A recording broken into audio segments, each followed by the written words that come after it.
The call came at 0630 hours. Camp Arifjan, Kuwait. I was reviewing mission reports when my satellite phone buzzed with that familiar Maryland area code. My stepmother, Elena's voice was steady, almost businesslike. "Michael, your father passed. Away this morning. The funeral is in 3 days. I'll handle the arrangements." I set down my coffee. "I'll catch the next military transport out. Actually, Michael, the service is private. Family only, your father's wishes." The line went dead. I stared at the phone for 30 seconds, then went back to my reports. 28 years of military service teaches you to process information without emotion. File it, analyze it later. Complete the mission. What Elena didn't tell me was that she'd already hired a locksmith to change every door on the $70 million Potomac estate. What she didn't know was that I'd been expecting this moment for 2 years. I landed at BWI 48 hours later, still wearing my desert camouflage uniform. The funeral was over. Elena met me at the mansion's front gate with 2 private security guards and a man in an expensive suit who introduced himself as Attorney Davidson. "Michael," Elena said, her Russian accent barely detectable after 5 years in America. "I'm sorry you missed the service. Your father understood that military obligations come first." Davidson handed me a thick manila envelope. "Mrs. Sullivan, ask me to provide you with copies of your father's final will and testament." I opened it right there on the brick driveway where I'd learned to drive stick shift in Dad's old Jeep. The document was 23 pages of legal language, but the summary was simple.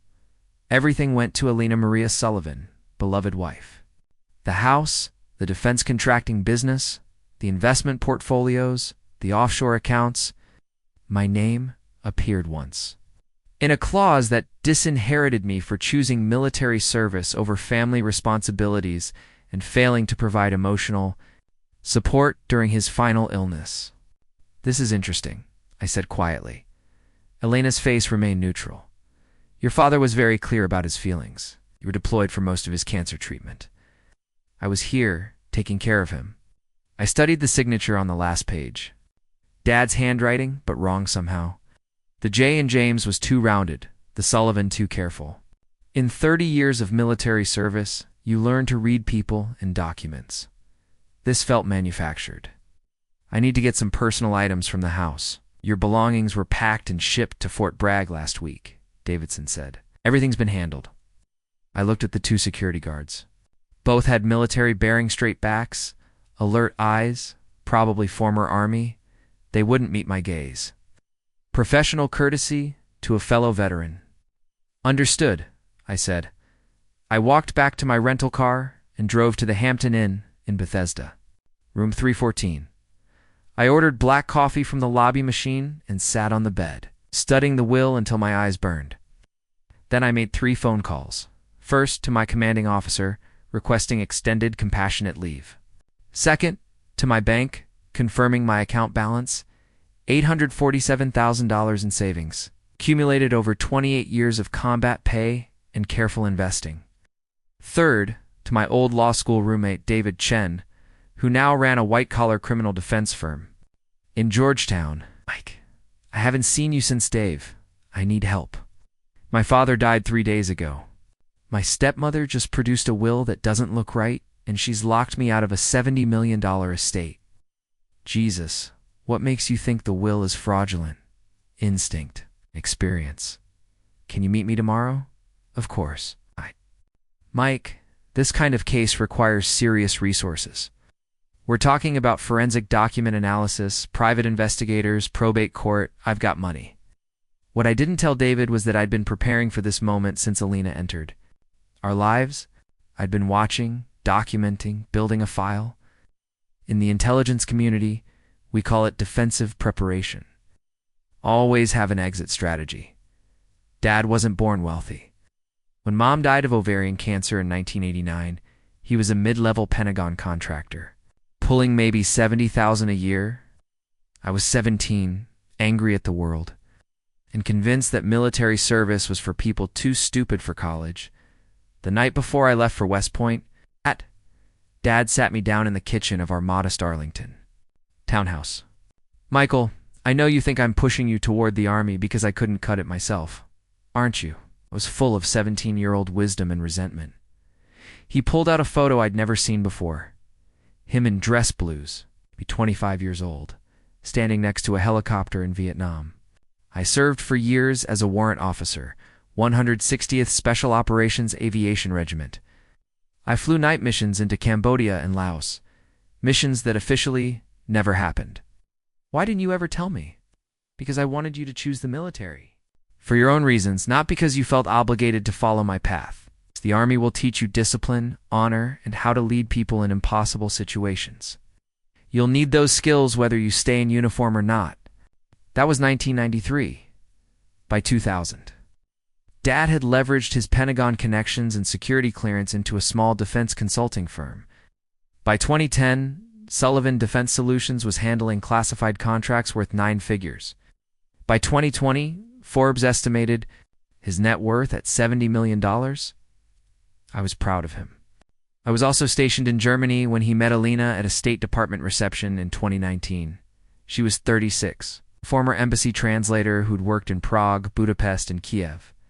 Dad was 63, lonely since Mom's death, and wealthy enough to attract sophisticated attention. They married 8 months later in a private ceremony at the Willard Hotel.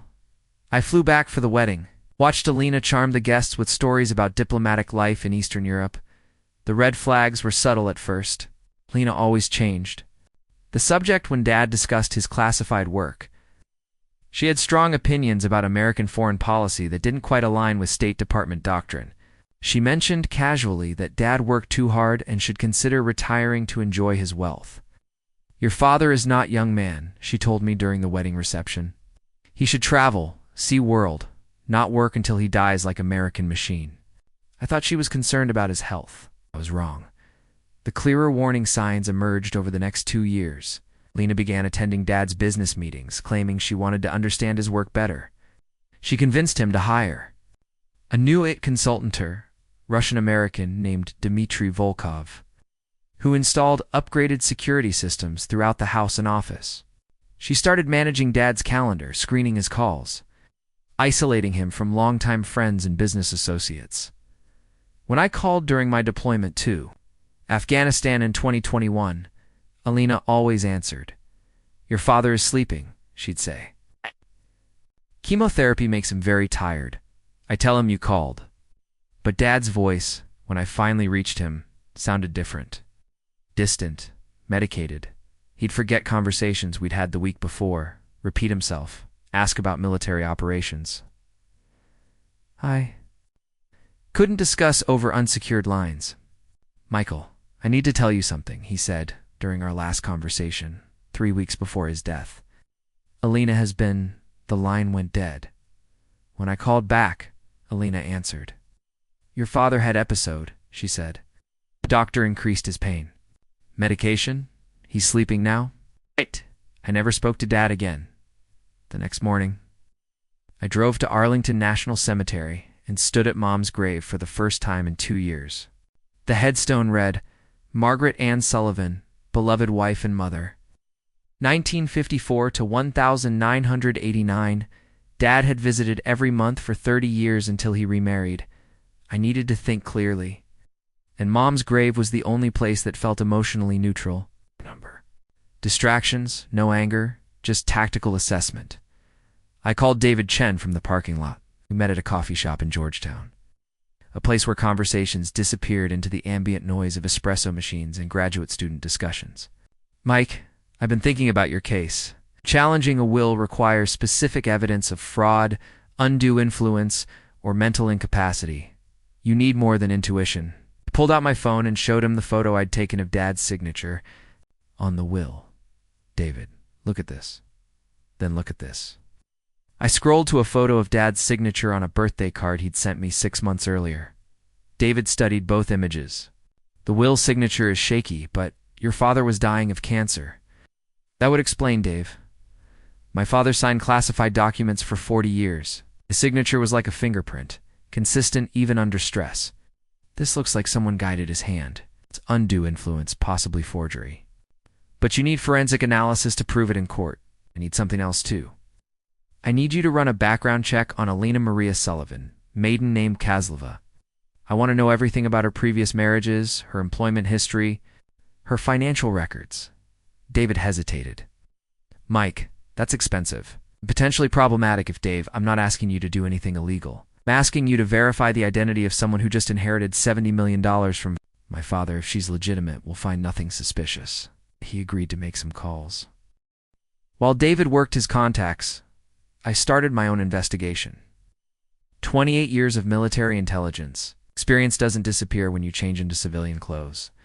I drove to Dad's office building in Roslyn, 40-story glass tower. That housed Sullivan Defense Solutions on floors 32 through 34. The company logo was etched into the reception area, an eagle with spread wings and the motto Vigilance through Excellence. Dad's secretary, Mrs. Rodriguez, had worked for him for 18 years. Now she was in her 50s, precise as a Swiss watch, and loyal to the point of fierceness. Michael, she stood up from her desk and hugged me. I'm so sorry about your father. He talked about you constantly. He was so proud of your service. Thank you, Mrs. Rodriguez. I need to ask you something, and I need you to be completely honest. Expression shifted from sympathetic to alert. What is it? Did my father seem different in the last year? Did Alina come to the office more often? Were there changes in his routine? Mrs. Rodriguez looked around the empty reception area, then lowered her voice. Michael, I probably shouldn't discuss this, but yes. Your father was very sick, and Alina was here almost every day. She attended meetings with his lawyer, his accountant, people I didn't recognize. She said she was helping him manage his affairs during his illness. What kind of meetings? I don't know the details, but your father started signing documents. Without reviewing them carefully, he was on heavy pain medication, and Alina would guide his hand through the signatures. She said it was necessary because his coordination was affected by the chemotherapy. I felt ice form in my stomach. Mrs. Rodriguez, I need to see his office. I can't allow that, Michael. Lana Mrs. Sullivan, she's the owner now. She's already been through everything. What do you mean? She had a moving company here yesterday. They removed all his files, his computer, his personal effects. She said she was consolidating business operations and that the office would be closing. Did she take everything? Almost everything? But Mrs. Rodriguez glanced around again, then walked to a supply closet. She returned with a small cardboard box. Your father kept a few personal items in his desk drawer, Alina missed. These. Inside the box were photos of me in uniform, commendation letters from my commanding officers, and a small leather journal. I opened it to find Dad's handwriting, entries dating back 6 months. March 15th. Alina insists on attending meeting with Whitman Industries, says she wants to understand the business better. Why? March 22nd, found Alina in my office after hours using my computer. She said she was organizing files to help me. Changed my passwords. April 3rd. Elena's friend Dimitri installed new security cameras throughout the house. Says it's for protection, but the angles seem wrong. Why are they pointing at my desk? April 18th. Called Michael's base, but Alina said he was too busy to talk. When did she start screening my calls? May 2. Alina brought papers to sign. Pain medication makes it hard to focus. She guided my hand. Just trust me, she said. What did I sign? May 15th. Need to talk to Michael about Alina? Something wrong? Can't use house phone or office phone. Alina? Always listening.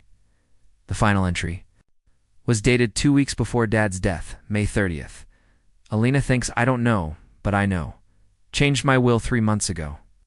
She doesn't know about the real one. Michael will understand when the time comes. If something happens to me, look in the safe deposit box. Bank of America, account 7739. Key is in my desk at home, taped under bottom drawer. Tell Michael, the eagle remembers. I stared at the last line. The eagle remembers was a code phrase Dad and I had used during my childhood, borrowed from his military service. It meant mission continues despite casualties. Mrs. Rodriguez was watching me carefully. Michael, your father was a smart man, and he was worried about something in his final months. He asked me to give you this if anything happened to him. She handed me a small brass key. What's this for? I don't know, but he was very specific. Said you'd understand when the time came. I thanked Mrs. Rodriguez and left. In the parking garage, I called David. Mike, you need to sit down. I'm listening. Elena Kozlova has been married 4 times. Her first husband died in a car accident in Prague, 1998. Her second husband died of a heart attack in Budapest, 2005. Her third husband died of cancer in Kiev. 2015, all 3 left their entire estates to Elena. Jesus, Mike, there's more. Lena's employment history doesn't match her story. She wasn't a State Department translator. She worked for a private security company that contracted with various embassies. The company was investigated for industrial espionage in 2017, but the case was dropped due to lack of evidence. Where is she now? As far as I can tell, she's liquidating your father's assets. She's put the mansion on the market for $68 million, cash only. She's also initiated the sale of Sullivan Defense Solutions to a consortium of foreign investors. Foreign investors? That's where it gets interesting. The consortium includes companies with ties to Russian oligarchs and Chinese state-owned enterprises. If the sale goes through, they'll have access to your father's classified contracts and client lists. I hung up and sat in my car, watching office workers walk to their lunch meetings. Normal people with normal problems. My phone rang again. Major Sullivan? This is Agent Rebecca Torres, FBI Counterintelligence Division. We need to talk immediately, Agent. Torres was younger than I expected, maybe yet with the sharp eyes and direct manner of someone who'd spent years chasing sophisticated criminals. We met at the FBI field office in Washington, in a conference room that smelled like coffee, and contained more electronic equipment than most military command centers. Major Sullivan, we've been investigating your stepmother for 2 years as part of Operation Nightingale, a counterintelligence operation targeting foreign nationals who marry American defense contractors. Your father's death has accelerated our timeline. I felt the world shift. Are you saying Elena is a foreign agent? Elena Kozlova is a Russian intelligence officer. She's trained by the SVR in what they call matrimonial recruitment. She targets wealthy American men with access to classified information, marries them, and systematically extracts both financial assets and state secrets. Hey! My father had top-secret clearance. He worked on missile defense systems, satellite communications, cyber warfare projects. We know. We've been monitoring Elena's communications for 18 months, but we needed more evidence before we could make arrests. Complicates everything because Elena is about to liquidate his assets and disappear. Agent Torres opened a thick file folder. Elena has been photographed meeting with known SVR handlers at the Russian embassy. She's transmitted classified information using crypted communication systems installed in your father's home and office. We have evidence that she's been drugging your father with sedatives to make him more compliant. Drugging him, we found elevated levels of benzodiazepines in his system during the autopsy, enough to cause confusion, memory loss, and reduced motor control. Not enough to kill him, but enough to make him easier to manipulate. Hey, I thought about Dad's slurred speech during our final phone calls, his forgetfulness, his inability to complete sentences. What do you need from me? We need you to challenge the will in probate court. It'll freeze Elena's access to your father's assets and give us time to build our criminal case. We also need you to approach Elena about the inheritance. Get her to admit that she influenced your father's decisions or forged his signature. You want me to wear a wire? We want you to have a conversation with Elena about your father's will. If she admits to any impropriety, we can use that as evidence of fraud. Once we arrest her for financial crimes, we can hold her while we build the espionage case. I thought about Dad's journal, about the fear in his final entries, about 30 years of defending American interests in hostile environments. What happens if Elena realizes I'm investigating her? Major Sullivan, Elena Kozlova, has killed 3 previous husbands. We believe she accelerated your father's death by increasing his morphine dosage. If she perceives you as a threat, she won't hesitate to eliminate you. Understood. You willing to help us? I remembered Dad's motto, vigilance through excellence. I remembered Mom's grave and the pride in Dad's voice when he talked about my military service. I remembered the oath I'd taken 28 years ago to defend the Constitution against all enemies, foreign and domestic. I'm in. The wire was smaller than I'd expected, a transmitter the size of a shirt button sewn into my jacket. Agent. Torres and her team positioned themselves in a surveillance van outside the Potomac estate while I walked up the familiar brick driveway. The security guards were gone. Alina answered the door herself, wearing a black dress and minimal makeup. She looked genuinely surprised to see me. Michael. Wait. I wasn't expecting you. I wanted to talk about the will, Alina. I think there's been a misunderstanding. She hesitated, then stepped aside. Come in. The house felt different. Empty spaces where furniture used to be, packing boxes stacked in corners, the silence of a place being abandoned. Alina led me to Dad's study, where his mahogany desk was bare except for a single legal pad. Alina, I've been thinking about what you said at the gate, about Dad being disappointed in my military service. She sat down in Dad's leather chair, her hands folded carefully in her lap. Your father was a complicated man, Michael. He loved you, but he was also practical. He understood that I was here when he needed someone most. But this will doesn't sound like him. Dad always said military service was the highest form of patriotism. People change when they face death. Your father realized that you had your own life, your own career. He wanted to provide for a person who sacrificed everything to care for him. I leaned forward.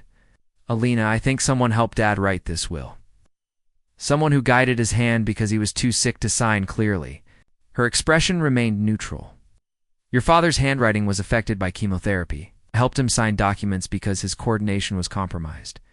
That's not unusual for cancer patients. So you admit you guided his hand? I helped him execute legal documents when he was too weak to do it himself. That's what loving wives do. What about the business information, the classified contracts? For the first time, Elena's composure slipped. I don't know what you're talking about. Lena, I know about the Russian connections. I know about your previous husbands. I know about the espionage. She stood up slowly, her accent becoming more pronounced. You know nothing? You are a soldier boy who plays with guns, while real people handle important business. I know you've been selling Dad's classified information to Russian intelligence.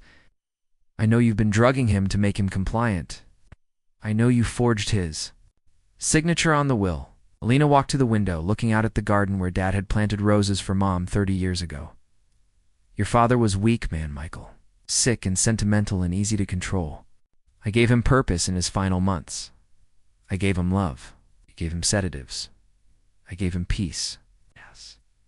And in return, he gave me access to information that my government needed. Information that will help prevent war between our countries. Alina, you're a Russian spy. She turned back to me, and for the first time, I saw who she really was. I am patriot, Michael, just like you. But I serve country that understands that information is more valuable than weapons. You killed him. I gave him mercy. Your father was dying anyway. I simply accelerated his journey to be with your mother. Lena, I'm recording this conversation. Her face went white. You're wearing a wire? I'm wearing a wire. And FBI agents are outside. You're under arrest for espionage, fraud, and murder. Alina reached into her purse. I saw the flash of metal and threw myself sideways as she pulled out a small pistol. The shot went wide, shattering the window behind Dad's desk. I tackled her around the waist, driving her to the floor. The gun skittered across the hardwood as Alina fought with the desperate strength of someone who knew her life was over. She was stronger than I'd expected, trained in hand-to-hand combat. But I had 60 pounds and 28 years of military experience. The FBI burst through the front door. 30 seconds later, weapons drawn, shouting commands. Alina was unconscious, her wrist twisted at an unnatural angle, blood trickling from her nose where she'd hit the floor. Target secured, Agent Torres said into her radio, suspect in custody. Alina Kozlova was charged with first-degree murder, espionage, wire fraud, and conspiracy to commit acts of terrorism. The evidence was overwhelming. Encrypted communications with SVR handlers, financial records showing payments from Russian intelligence, forensic analysis proving that Dad's will was forged. In her recorded confession to accelerating his death, she was sentenced to life in prison without the possibility of parole. The forensic document examiner confirmed that Dad's signature on the fake will had been produced by guiding his hand while he was under heavy sedation. The real will was found in his Bank of America's safety deposit box, exactly where his journal had indicated. I was Dad's sole beneficiary, inheriting the mansion, the business, and $73 million in assets. There was also a letter, written in Dad's careful handwriting and dated 6 months before his death. Michael, by the time you read this, I'll be gone, and you'll know the truth about Alina. I should have listened to my instincts about her, but I was lonely and sick and foolish enough to believe that a beautiful woman could love an old man like me. I'm proud of the man you've become. Your mother would be proud too. You chose honor over comfort, service over safety, duty over personal gain. That's the kind of man I tried to raise. The business is yours if you want it. The money's yours regardless. Use both wisely. Remember that wealth without character is meaningless, and character without courage is useless. Take care of yourself, son. And remember, the eagle remembers. Dadp.s. Check the basement safe. Combination is your mother's birthday. There's something. There you need to see the basement safe contained Dad's military records, including classified documents from his service in Vietnam. He'd been awarded the Silver Star for valor during a mission to extract American prisoners from a North Vietnamese camp.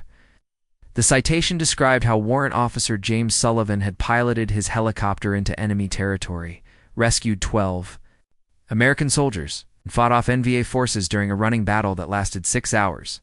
He'd never told me about the Silver Star. He'd never told me about the 12 men he'd saved. He'd never told me that he'd been shot twice during the mission and had refused medical evacuation until all the prisoners were safely extracted. I understood, finally, why he'd been so proud of my military service. It wasn't about continuing a family tradition. It was about understanding that some things are worth fighting for. Even when the fight seems hopeless, I sold Sullivan Defense Solutions to Lockheed Martin for $68 million, with the stipulation that all classified contracts would be transferred to American companies with proper security clearances. I donated the Potomac Mansion to the Wounded Warrior Project, to be used as a rehabilitation center for veterans recovering from combat injuries. I kept enough money to live comfortably and invested the rest in a foundation that provides college scholarships for children of military families. Foundation's motto, carved into the stone entrance of our headquarters, reads, "Vigilance through excellence." I retired from the Army as a full colonel and bought a small cabin in the Shenandoah Valley, 40 minutes from where Dad grew up. No security systems, no marble floors, no rooms I'll never use, just wood and stone and a view of the mountains, where the morning mist rises like smoke. I keep Dad's letter and his Silver Star citation in a frame on my desk, next to a photo of him in his Army uniform from Vietnam. He looks young and serious and proud, standing at attention in front of an American flag. Last week, I got a letter from Mrs. Rodriguez. She'd taken early retirement but wanted me to know that she'd found something else in Dad's desk. A photo of me in my West Point dress uniform, taken at graduation. On the back, in Dad's handwriting, was a note. My son, the officer. Margaret would be so proud. I'm learning to live with wealth, but I'm also learning to live with legacy. Some mornings I wake up and reach for my sidearm. Before I remember, I'm safe. Some nights I dream about Elena's confession, about the moment she admitted to murdering the man who'd raised me. But I'm home now. I understand that home isn't a place, it's a choice. The choice to honor the people who made you, to serve something bigger than yourself, to stand guard against the darkness that threatens everything you love. Dad's motto was vigilance through excellence. I think he'd be proud of how I've chosen to live that principle. I know Mom would be proud too. The eagle remembers.